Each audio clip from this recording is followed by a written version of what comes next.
Welcome to the Determined Mom Show, the only marketing podcast dedicated to guiding mom CEOs into tranquility, wealth, and multiplying those precious moments.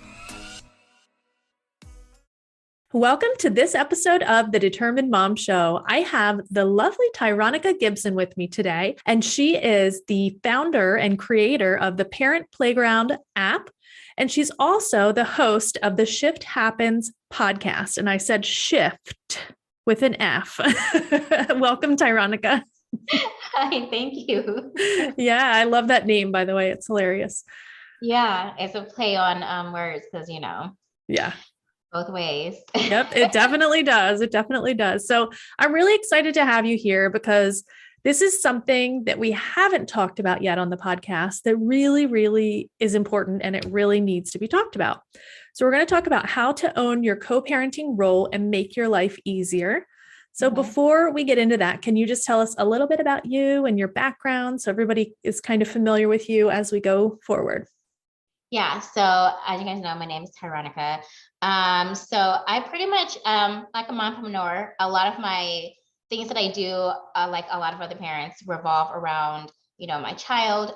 She's 8. So she's at that age where she's still semi-independent, but still demands a lot of like mommy and attention time. I do that. I work on my app full time. I do that. I work with parents. I have other programs that I have implemented through the Parent Playground brand, where I work with other businesses and work with other parents like myself who just really kind of enjoy having fun with their kid and being able to make money doing that. Yeah, I think that's like me, like in a nutshell, besides the fact that I enjoy corny jokes. Like the cornier the joke, the better you will get me. So, if you guys come up with any like jokes, just hit me up in my DM because I'm always here for a good laugh. Awesome. I am so into corny jokes too. My husband has like almost a negative sense of humor on the meter. And Oh my God. sometimes it gets me into trouble, but my kids like it. So, it works out well. Yeah, Yeah, exactly. My exactly. daughter's like telling me jokes. So it's a win-win. Yeah, exactly. Exactly. So tell us a little bit about your podcast too, while you're talking about it. So the podcast is really just honed in on, parents having a safe space to be able to talk about the uncommon, uncomfortable topics. I think that we have, because of social media, we have this thing where you have to, make it look like you're a perfect parent and, nothing ever goes wrong. And it's just like, like stuff goes wrong all the time. Probably something goes wrong like every single day. So it's just about, us just being able to come here and talk about those tough topics that we kind of like talk about in private with our friends, but not really like on a public platform, because it's kind of like this shield that we have up, or this, it's like this thing that it's like, oh, you don't talk about that. And it's like, no, like my child is not getting a full meal every night. Sometimes she goes to bed and popcorn was her dinner. Okay. Yeah.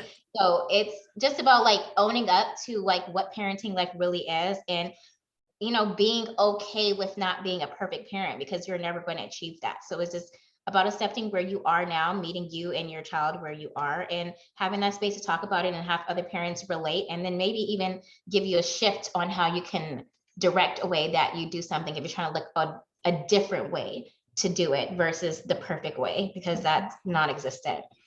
Yeah. So yeah, and then we just talk shit about the stuff that our kids do after we worked so hard to take care of them. Yeah, to make them perfect, right? To wrap them up in little bows. Right. And like, okay, you shouldn't be saying that because you're my child. And yeah, I totally get it. Yeah. So it's really like a big play on the FTK moment, the movement that's going on, and a lot of other parents, like some people who don't have kids don't understand when we say FTK, and they're like, how can you say that about your kid? It's like if you understand the amount of effort I put into my child outside of just the basics, and then for my child to not appreciate it, it's like, you don't understand what I went through to make sure that you were like ecstatic. And then you just looked at me and said, Mom, I hate it. And I'm like, oh, okay, well, forget all my efforts. Yeah, that's so true. And something that Well, I love the theme of the podcast, by the way, the topics. But something that I've noticed in real life is that it's hard to find other moms that are willing to talk about those things, like in real life. Like it's almost impossible. I have two mom friends that I accidentally made friends with through my daughter's preschool. And their sons were in my daughter's class. So then they were like the three musketeers after that. But since then, I haven't really, besides my best friend from middle school, I really don't have another friend that I can really talk to about those things. So I find it really difficult. Yeah. And that's exactly what this platform is created for, to, like give you that space to have that safe space to talk about that stuff that you don't really have anyone to talk to about it with. And then also hearing other parents talk about their experiences and realizing that you're not alone. Other parents are probably going through the same thing, if not worse. And we're doing our best. Yeah. Dang it, we're doing our best. Yes, definitely. Definitely. So let's talk about co-parenting. Tell us a little about your background and your story and how you got into co-parenting. No, as if it's like a job. No, the birds and the bees. Okay. Yeah. Yeah. So I have, like I said, I have an 8-year-old child. At one point in time, me and her father were married. And then we separated and we got divorced. And we have been separated, I want to say, going on about like 3.5 years now, like 3 years and around that area. So pretty much we've been co-parenting since then. It's been a roller coaster, to say the least. There are extremely like good times where I'm just like, yeah, this is great. And then there's other times where it's just like, I hate you so much right now. Like, so it's definitely a roller coaster, and it's been truly like a learning experience for not only for me, but definitely even like for my child, because we have a lot of conversations to want to get to, which helps me kind of navigate the place I've been going into recently, the past couple of months, on, how co-parenting should look, and especially releasing my initial dream of what I thought our co-parenting situation would look like. I went into it thinking like, hey, we can be friends, like you can be my bestie. And, when we do get into other relationships, you could just be one big blended family. And it's just like,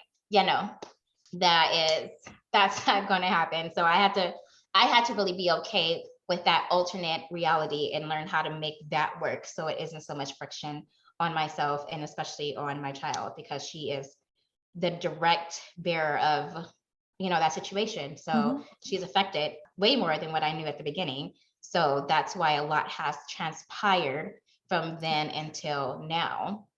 I think I want to go back to two things that you said. One of them is the age. So it's interesting, the difference between like, if you were to get separated at like, when the child is like 2 or maybe 3, they really don't really know any difference, right?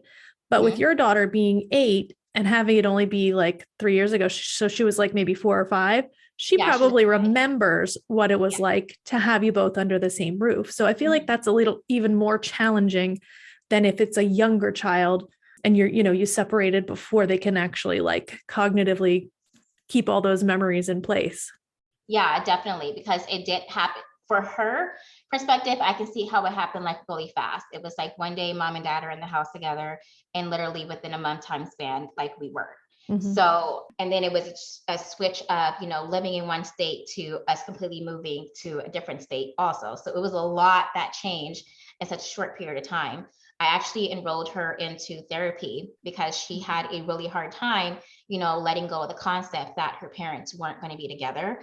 Yeah. And it really didn't even help when, she, when COVID was over and she was able to go back to school, mingle with her friends, and having, a lot of her friends, their parents to be together. That was an additional blow to her and what she was going through, because she wanted so badly for her parents to be together, and that just wasn't her reality. So it was a lot of, conversations that I had to have with her like over and over again. And especially with, her going through therapy, that I would encourage any other parent, like, please, even if you think your child is not going through anything, like they probably are.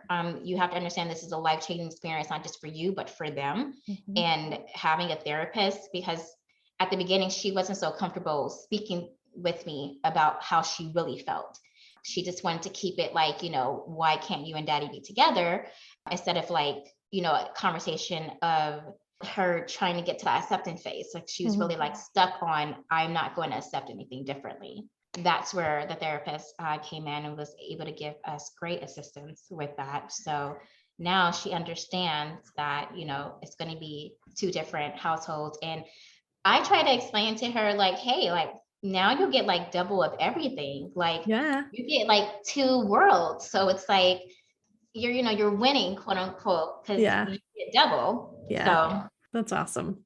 So the other thing that I wanted to mention is, I know you said you had that vision of like being able to co-parent and have like co-birthday parties and like Christmas, like I know exactly what you're talking about. And I do want to mention that I know a couple who divorced when their daughter was like 2. Okay. And they like literally hated each other for like the first like 7-8 years, maybe after that. okay. And I'm just offering you a little bit of hope here. Yes, I'll have 5 years to go. Okay. Yeah. And then like gradually they started getting a little better. Then they started doing like a little, like they'd show up to sporting events, and like now, like her new husband and her old husband, like they all literally do things together. Her old husband and her new husband literally do things without her together. So it is possible. It just takes a long time and takes a lot of everybody working through stuff. So yeah, definitely. I really know that it is a lot of work that the parents have to do, especially with themselves, because, separating and getting divorced and all of that I think people don't realize how big of a transition that is, like emotionally, even down from, you go through one phase of emotions when you're just getting separated. And then you go through a whole nother phase of emotions when, you get that piece of paper that says that you're actually like divorced, even though you guys haven't been living that way for a while. It's still another emotional step that you have to work through. Yeah. And your child doesn't have to experience that part, so you don't have to actually like tell them.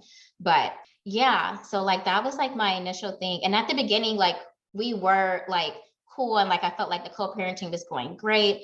And then I really think that because we didn't have like a good like ending, and there was still a lot of like anger and all of that stuff, that played a major role in how our co-parenting was to go moving forward. So it was like you can only fake it for a minute, a second. So that's what the beginning was. It was like, let's try to be cool and like, act like we're okay. And then like, when stuff really started like going down the line, it's like, okay, we're really not okay. And this is when all this crap started happening. Yeah.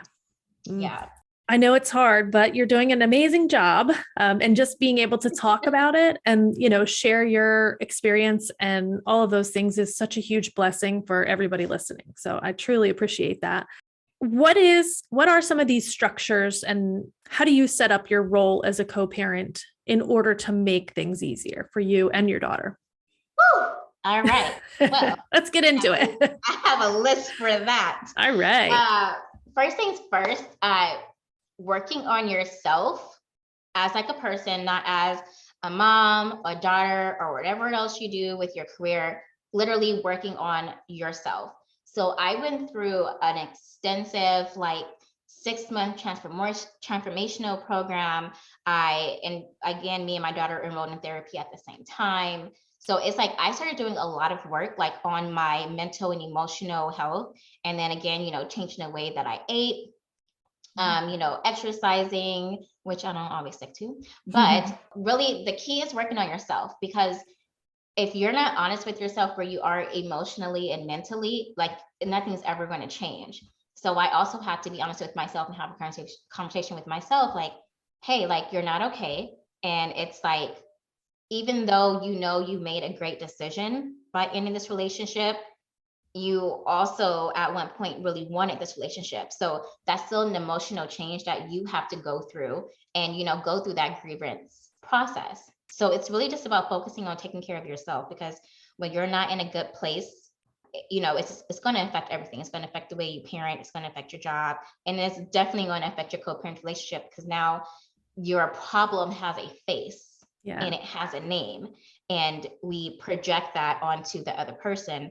every time they don't do something, no matter how minor it is, or they do something that you don't like. So it's just like, shit, like, Yeah. Like, like, what do I do? Yeah.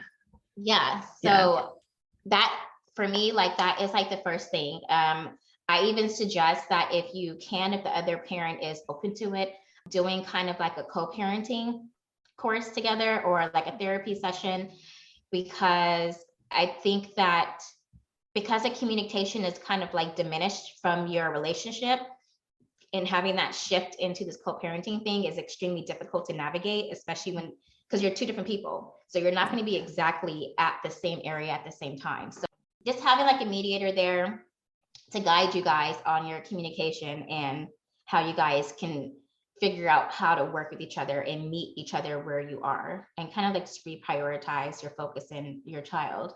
That can be a little bit difficult, especially when we were together, we didn't really see eye to eye on everything when it came to like raising her. So now that we're not together, that's even a bigger elephant in the room, because it's like, well, we already didn't agree on that. So we're definitely not going to do it now.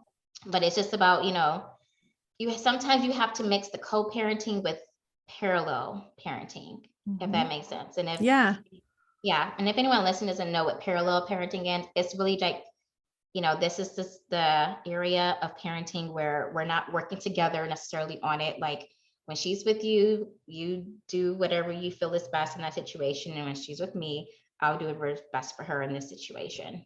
You have to kind of like weave in and out with that. Yeah. I think one of the best examples of that would be like eating. Like if your Yeah. household eats healthy and then the other person's household doesn't, you know that when the child goes over there, then they're not going to be eating well. And, that's just it. And you really can't control it. I think that's one of the biggest frustrations I hear from, friends and family that have that co-parenting thing going on. So yeah, that was definitely one thing with us, because I started switching to plant-based for the most part. And, there's like, hey, like what, like she's a kid, like, yeah, there's still good food. Yeah. And It's literally plants. Like, hello.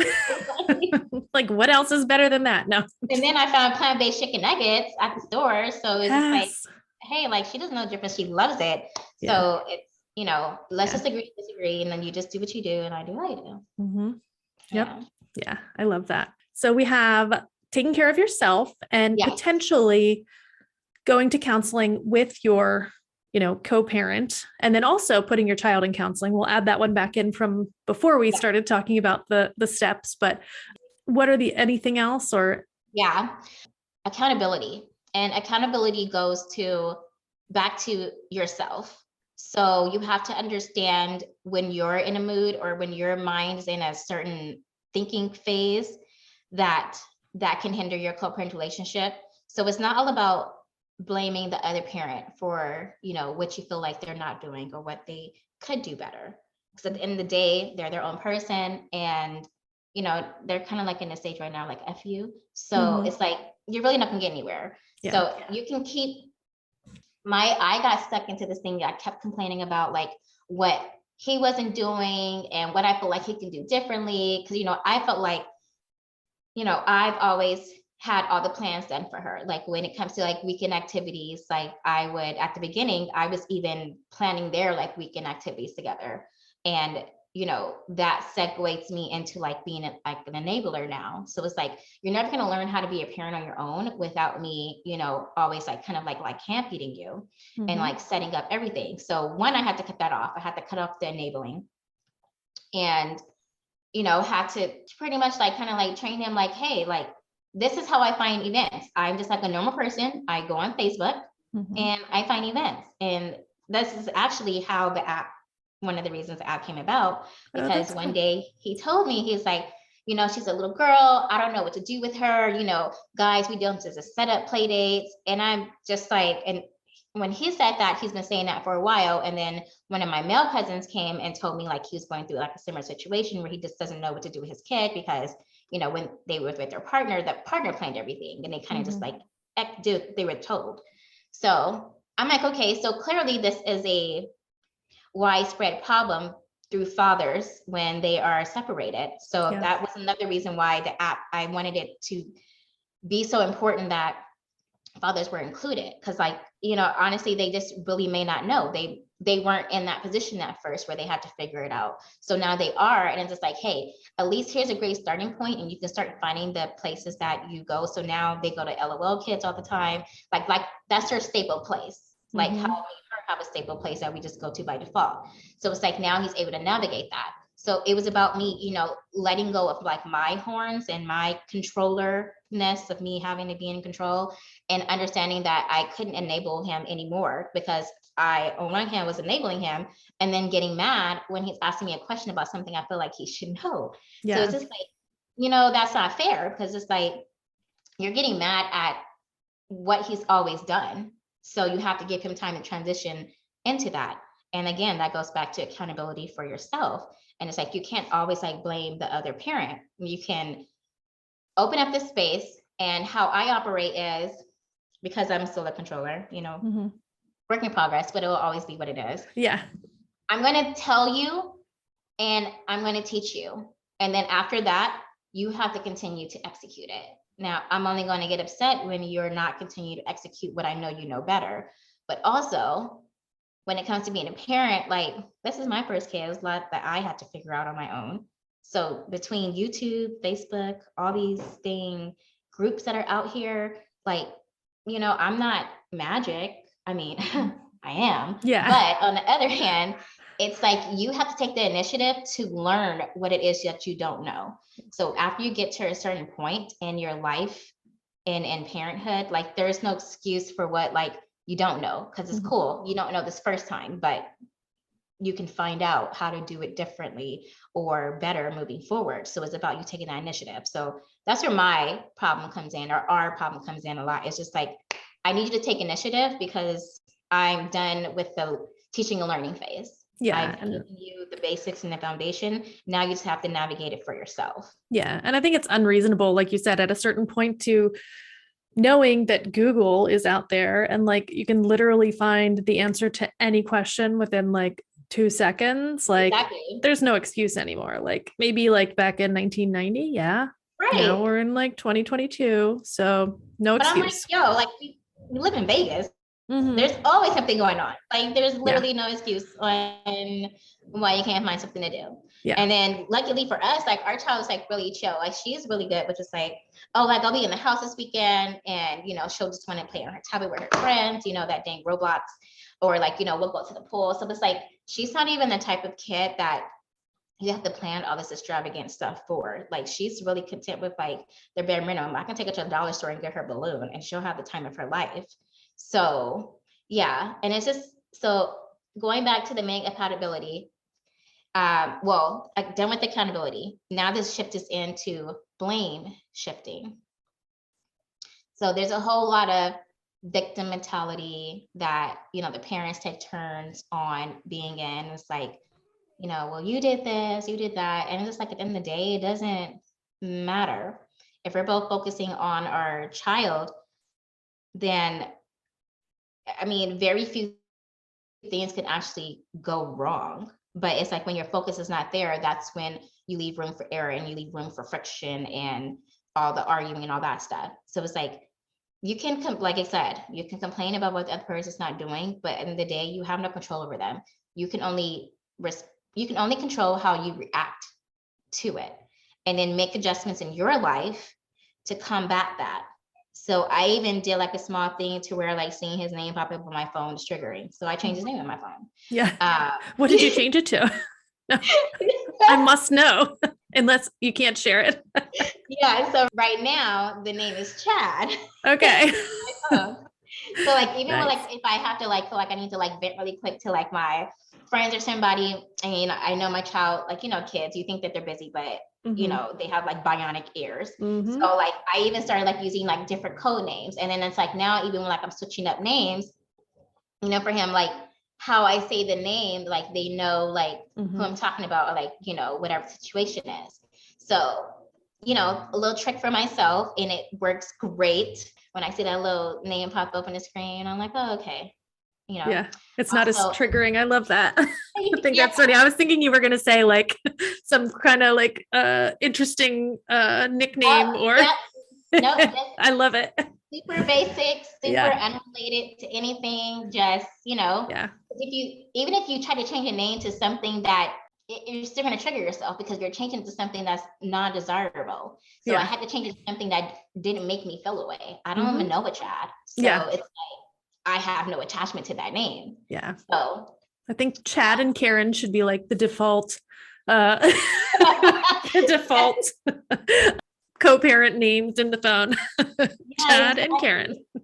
And then also, like, I started setting up my life to where I'm always prepared to have my child. So like I would tell people sometimes, like, yeah, like my life is like pretty much set up like a single mom, even though technically I'm not a single mother, but my life is set up that way so that if there is some inconsistencies, because where the frustration comes out on my end is if the other parent is being inconsistent or like something happens, I'll get irritated or upset because now that infringes on my plans or what I'm trying to do.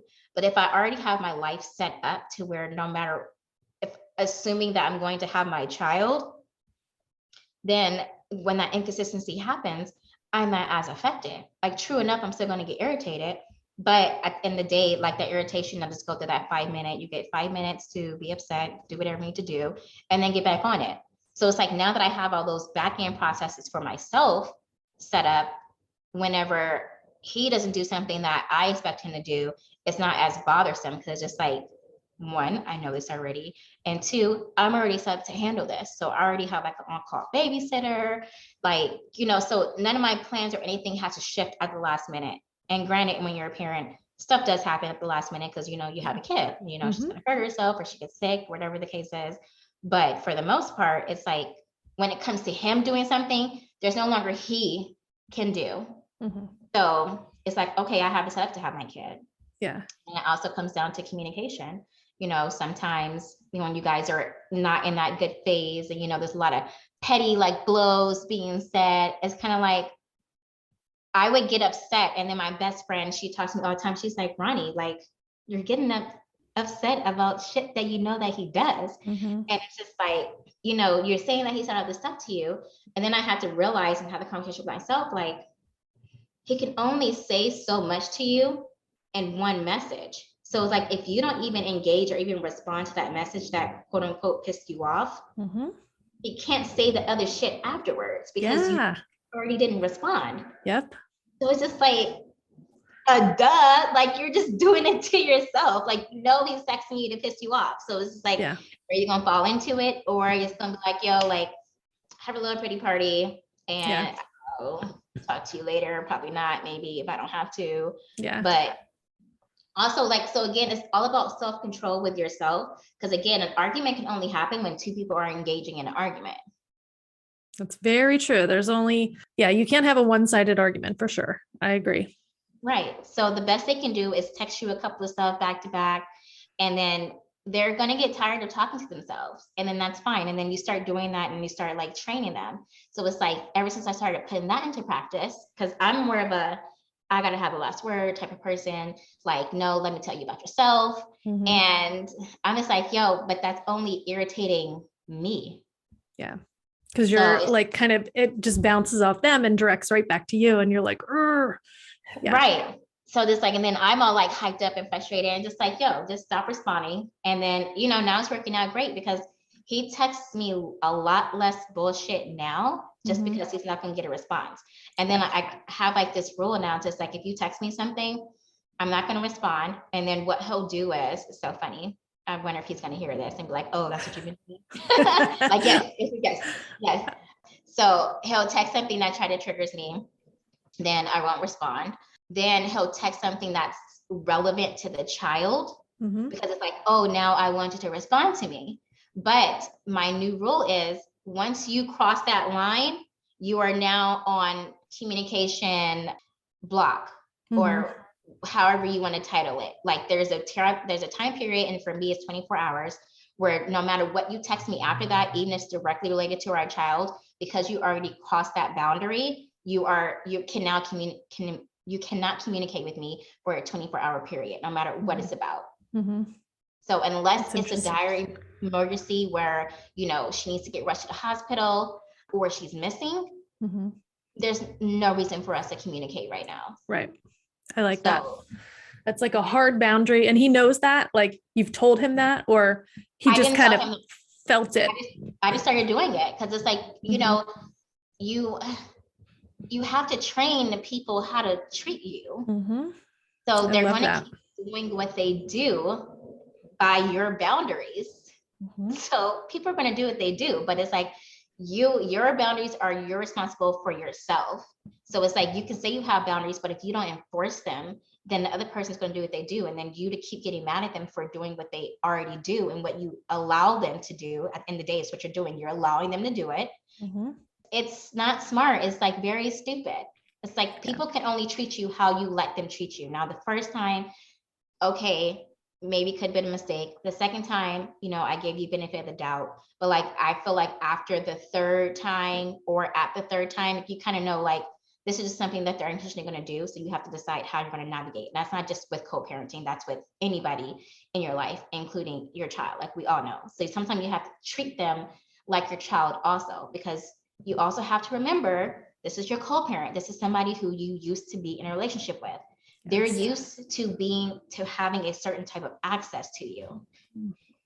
So That you makes have sense. to, yeah, you have to change how that access is given and set those boundaries. Because when you're married, it's like, even if you're upset, you guys are coming home to the same house and you have to kind of like rush to get like together to have that conversation. But now it's like, I don't have to do that. Mhm. And you have to learn very quickly that you cannot do that, because now you know you're not going to get a response from me. I don't care if you need to come get her shoes. Yeah. Go get her another pair right now, because you're Yeah. not getting a response from me. You cannot come over here. And that's just that. So now you know, every time you say something that is out of line, that is disrespectful, or you know it's triggering, because it's like, you know me. So Mhm. you know what you said, and you Yeah. know what you did.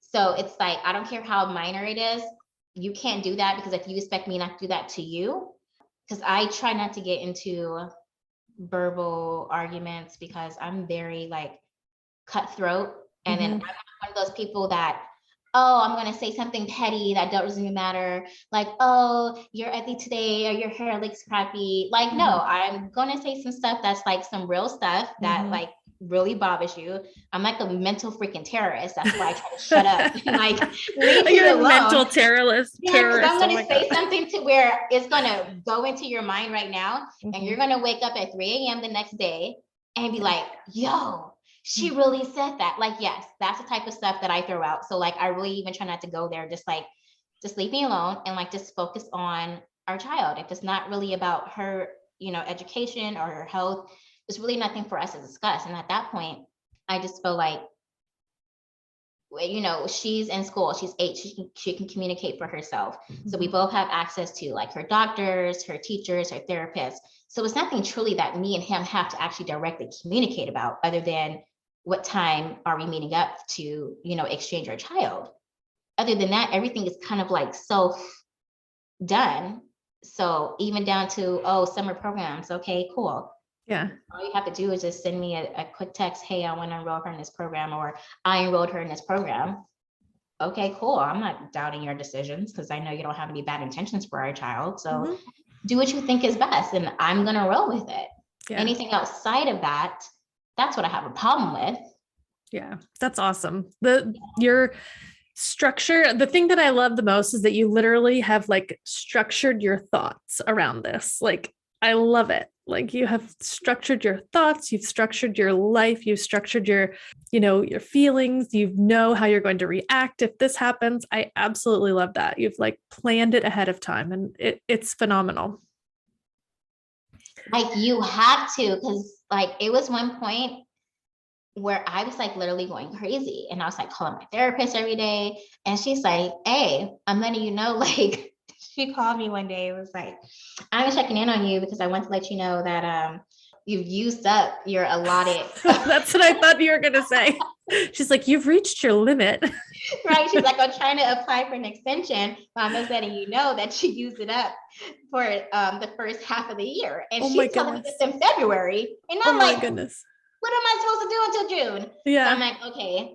So it just, and then also I just got tired of being like angry all the time and like blaming him and just being like triggered. Like when I'm in a good mood and I get a text like, I got tired of that, and it was affecting like my work. Like I couldn't focus, I couldn't sleep. Like it messes with you. So it's Yeah. like I I had to take responsibility. I had to have car conversation with myself. My best friend had to tell me about myself. My stepmom literally flew out here one night.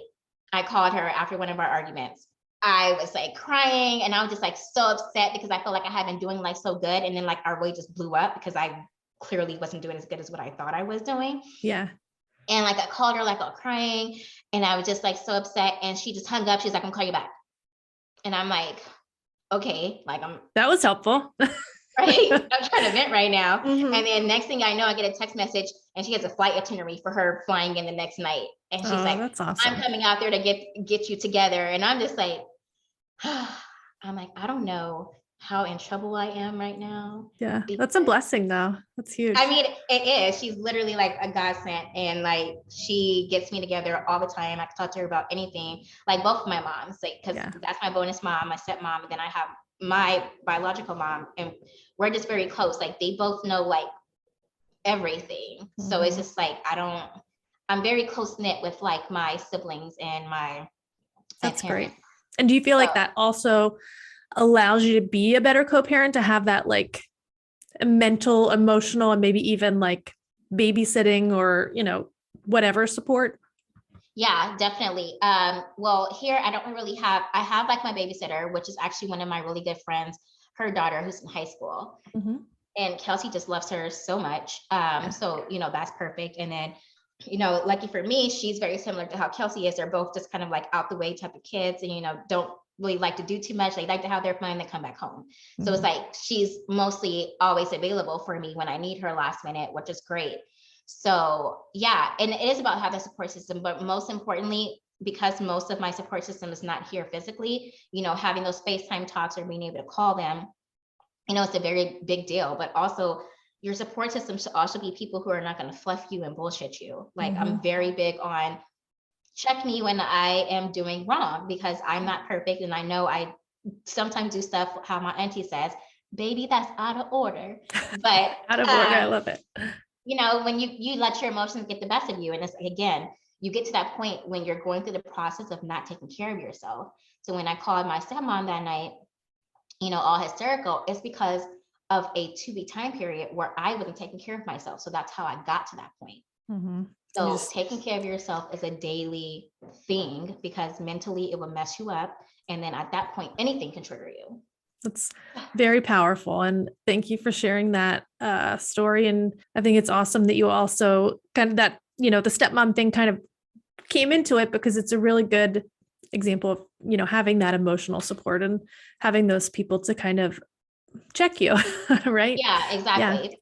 Hmm. Yeah. We definitely need people around us who can put us in our place when we Hmm. are stepping out of line. Yeah. I have a podcast coming up that's airing in October. And this particular guest has some, like abuse issue, like she was abused and that kind of thing. So she actually told me about an app called Our Family Wizard. And Oh yeah, I literally, heard that. yeah, Mhm. like you don't even have to talk to him ever again. Like with this app, like I you have heard of literally that. don't have to. Yeah. Yeah, I think sometimes my situation, I've tried to facilitate like different communication methods. So I did Mhm. hear about the app. We have implemented that. We actually started moving our communication to emails, which is even Mm. better. Yeah. So, but sometimes, like, when it's, picking it with the transfer of the child on days that are not from school, Hmm. that's when the text needs to be used, because obviously that's more immediate. Yeah. But so far, this new method is working. That's But good. if it doesn't, I do know that I have other options. Yeah. Good. Awesome. Yeah. So, is there anything that you want to kind of leave us with? And if anybody is in this situation where either A, they're thinking about, like separating or divorce, or B, they're in that stage of separation and divorce, or C, they've been in it for a while and they're struggling. Like, Yeah. So I have yeah. a thing for all of that. If you're thinking about leaving your partner, do it, because you're thinking about it for a reason. And it's not like this is your first thought. You've been thinking about it. You've been trying to make it work. And at the end of the day, you have to be honest with yourself. And okay, quick story.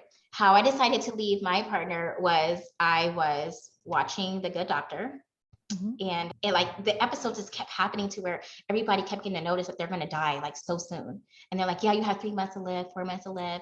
And I'm like, what if I went to the doctor and said, they told me I only have 3 months to live? It's like, is this the life I want to die living? Wow. Because I was already thinking about leaving, but then I was just like, I don't want to die with this being in my life. So that was it. That's all it took. I had decided I was going to leave. So if you have, at that point, we had been breaking up at a better part of like 2.5 years already. So hey, if you, whatever you decide you need to do to make you and your child happy, do it. Because you're doing a favor, which may not look like it on the front end, but you're doing a favor for everyone involved. You, your child, and your partner, for one. For two, if you guys are in the household, arguing all the time, your child is experiencing that. So it's definitely better for you guys to be separate and have a good relationship or a semi-good relationship or even a non-existent relationship than to have your child grow up in that space where they're seeing their parents pretty much hate each other. Because now, how do you expect your child to have a positive relationship with anyone when they think that they have to endure a negative situation just because you're married and you have kids? So now you're training them and teaching them that, hey, no matter what, if I make a certain type of commitment, I have to stick through it no matter how it's making me feel. Yeah. So you don't want to train your child to think that or to do that. And also, anyone who's going through the process, lean on your child, lean on your support system, especially your child. Your child understands a whole lot more than you think they do. And you completely being honest with them and not babying them, and don't give them hope for a relationship that you don't think it's going to work out or going to get back with them. Be completely honest with them and let them know that it's going to be okay, that they get now 2 of everything. They get to have, how I told my child, you get to have more people to love you now. Because when mommy gets into a new relationship, he's probably going to come with his own set of family or his other kids. He's going to love you. You're going to have more siblings. So focus on the positive side, on what that looks like on the other end for your child, and do understand that they do feel away. And again, if you guys are having that communication barrier, talk to it through a therapist. Me and Kelsey actually have mother-daughter sessions twice a month where we just literally get to have that time to do exercises and games together with our therapist. So it also allowed her to be a lot more open to where now she can communicate with me outside of those sessions on stuff that she thinks that she wouldn't be able to talk to me beforehand. So that's great. On all stages, take care of yourself. You're doing the other person a favor. It's going to hurt. Fine. Cry it out. Make you a playlist. If you need a playlist, hit me up again. I'll be there. Need a wine date?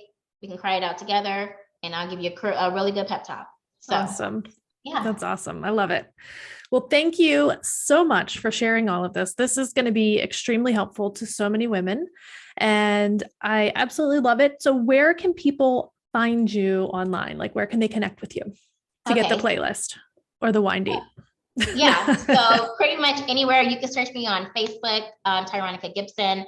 All my profiles are public because honestly, I feel like if you have something to hide, don't post it, right? On Instagram, I am at love_RONI. So love Ronnie, love_Ronnie. That's pretty much like my handle for like everything, including like Twitter. Don't be alarmed by my Twitter. That's where I go and talk shit, get it off my chest. Okay. And yeah, so, hit me up on, Facebook, or, you go to the Parent Playground website. The contact form goes directly to me also. So you can pretty much just Google my name and you can find me. Awesome. Well, I will put the link to the Parent Playground website in there. And if you are in the Las Vegas area, that is a great place to find events for your kids and also connect with other parents. So, yep. Awesome. Well, thank you very much for being on the show. Thank you for having me. This was great. Definitely. Thank you for listening to the Determined Mom Show. We appreciate you, and we would love for you to leave us a review on Apple Podcasts. This will help us reach as many other moms as we can. Don't forget to download your 10 things you should be doing to get more clients from Google Search Guide at rebrand.ly/Google10.